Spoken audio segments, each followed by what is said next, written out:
എന്റെ നോമ്പനുഭവങ്ങൾ എന്നതായിരുന്നു ടി.എൻ. പ്രതാപന്റെ പ്രഭാഷണ വിഷയം. 8ാം ക്ലാസ്സിൽ പഠിക്കുമ്പോൾ ആദ്യ നോമ്പെടുത്ത താൻ 20 കൊല്ലമായി ഒറ്റ നോമ്പും മുടക്കിയിട്ടില്ല. 11 മാസക്കാലത്തെ മൈൻഡ് സെറ്റ് റീസെറ്റ് ചെയ്യാൻ വേണ്ടി, മനസ്സിനെ ശരിയായ ദിശയിലേക്ക് നയിക്കുന്നതിന് വേണ്ടി ഈ നോമ്പ് കാലത്തെ, ഒരു മാസക്കാലത്തെ വ്രതാനുഷ്ഠാനത്തിന്റെ പരിശീലനം വലിയ ഒരു മുതൽക്കൂട്ടായിട്ടുണ്ട് എന്ന് ഞാൻ അഭിമാനത്തോടു കൂടെ പറയാൻ ഈ അവസരം വിനിയോഗിക്കുകയാണ്. അന്നം ഉപേക്ഷിച്ചതുകൊണ്ട് മാത്രമായില്ല, നോമ്പിന്റെ യഥാർത്ഥ മൂല്യം ഉൾക്കൊള്ളാനാകണം.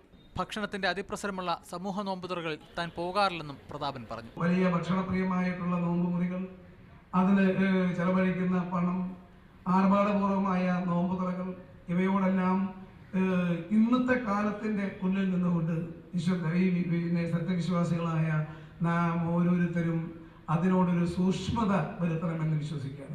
പരിസ്ഥിതിക്ക് പ്രാധാന്യം നൽകിയ മതമാണ് ഇസ്ലാമെന്നും നോമ്പുതുറകളിൽ പ്ലാസ്റ്റിക് പാത്രങ്ങളും കപ്പുകളും ഒഴിവാക്കാൻ പരമാവധി ശ്രദ്ധിക്കണമെന്നും പ്രതാപൻ അഭ്യർത്ഥിച്ചു.